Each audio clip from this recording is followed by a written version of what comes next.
গল্পটা শোনার আগে অবশ্যই মুখে টাওয়াল ওড়না বা কিছু একটা দিয়ে মুখটা সাবধানে রাখবেন। মায়ের হাতে খেলানি খেলে আমি দায়ী না। বল্টু হ উচ্চারণ করতে পারে না, হকে গো বলে ফেলে। ক্লাসে নতুন ম্যাডাম এসেছে, এবার পরিচয় পর্ব শুরু হলো। ম্যাডাম বলল, হাই ছাত্রছাত্রীরা, আমি পাখি, এবার তোমাদের পরিচয় দাও দেখি। হাই আমি মন্টু, হাই আমি সেন্টু, এভাবে যে যার মতো পরিচয় দিল। এবার বল্টুর পালা। বল্টু বলল, গাই আমি বল্টু।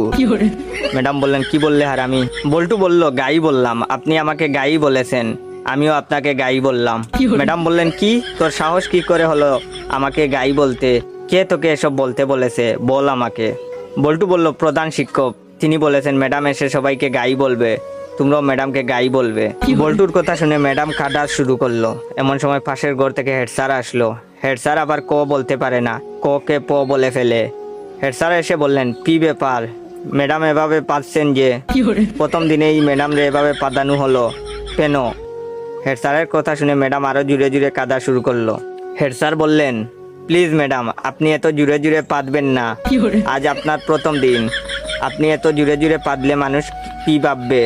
প্লিজ আস্তে আস্তে পাদুন, তাহলে আমরা ছাড়া আপনার পাদার শব্দ অন্যরা শুনতে পাবে না। হেড স্যারের কথা শুনে ম্যাডাম তো কাঁদতে কাঁদতে বেঞ্চের উপর শুয়ে পড়লো। এমন সময় টিওনো হাজির। টিওনো আবার শ বলতে পারে না, শকে ম বলে ফেলে। টিওনো, কি ব্যাপার ম্যাডাম, আপনি এখানে মুতলেন কেন? বেঞ্চের উপর মুতলে কি ভালো লাগবে? আপনার মুতার দরকার হলে আমাদের বলতে পারতেন, আমরা আপনাকে বিছানা তৈরি করে দিতাম, বিছানায় আপনি আরামে মুততে পারতেন। এমন সময় শিক্ষামন্ত্রী হাজির। শিক্ষামন্ত্রী আবার উপরের সবগুলো সমস্যা বিদ্যমান। শিক্ষামন্ত্রীকে যে যার মতো ঘটনা খুলে বলল।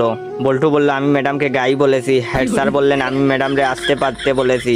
টিওনো বলল, ওদের কথার জন্য ম্যাডাম বেঞ্চের উপরে মুততেছিল, তাই আমি ম্যাডামকে বিছানায় মুততে বলেছি। তখন শিক্ষামন্ত্রী বললেন, ও বুঝেছি, গাইটা পাততে পাততে বেঞ্চের উপরে মুতেছে। এটা শোনার পর ম্যাডাম তো বেহুশ।